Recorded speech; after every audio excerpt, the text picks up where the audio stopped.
که څه هم په چمن کې د زرګونه خلکو د پرلط نن 130 ورځ ده، خو د پاکستان حکومت تر اوسه هم د اعتراض کوونکو غوښتنې نه دي منلي.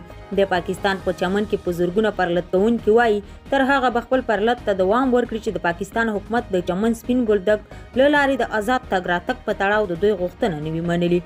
یو پرلط کوونکي عبدالمنان ازادۍ راډیو ته وویل موږ حکومت ته ثابته کړه چې ټول ولس د یوې غوښتنې لپاره راوتلی دی او د هغې عملي کول غواړو. دا 130 ورځ ده چې اعتراض کوونکي دلته ناست دي تر څو چې زموږ ستونزه نه وي حل شوي، زموږ اعتراضونه به همداسې روان وي. د پرلط بل غړي او د بلوچستان نیشنل ګوند یو چارواکي ساجد ترین هم وویل بلوچستان یوه سرحدي سیمه ده او زموږ خلک چې په پوله پراته دي ښه روزګار نه لري. د دوی کاروبار همغه تجارت دی. د چمن د خلکو یوازینۍ غوښتنه دا ده چې دا بندیزونه دي نه لګول کیږي او کوم شرطونه چې د ویزې او پاسپورټونو لپاره وضع کړي دي شونې نه دي. هغه ادعا کوي چې اعتراض کوونکي پرون د پولیسو لخوا محاصره او نیول شوي او ګوندې د پولیسو دغه کړنه غندي. دا په داسې حال کې ده چې څو میاشتې وړاندې د پاکستان حکومت له دغه هیواد د سلګونه زرو افغان کډوالو د ایستلو امر وکړ.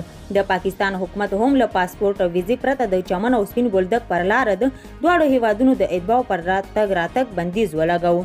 د پاکستان د حکومت دغه پریکړې د پاکستان د بلوچستان ایالت په چمن سیمه کې پراخ اعتراضونه راوپارول. په چمن کې اوسنی پرلط د 2023 کال د اکتوبر له 12 نیټې راهیسې روان دی او زرګونه برخوال لري. د پاکستان له حکومت غواړي چې افغانستان ته د تګ لپاره د پاسپورټ او ویزې درلودلو شرط لغوه کړي.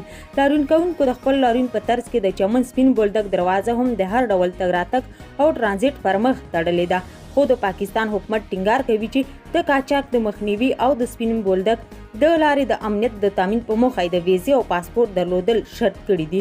د دې پرلط د دوام له امله تر اوسه څرګنده نه ده چې د پاکستان حکومت په اعتراض کوونکو غوښتنې ته مثبت ځواب ورکړي او که نه. له ملتیا مو مننه.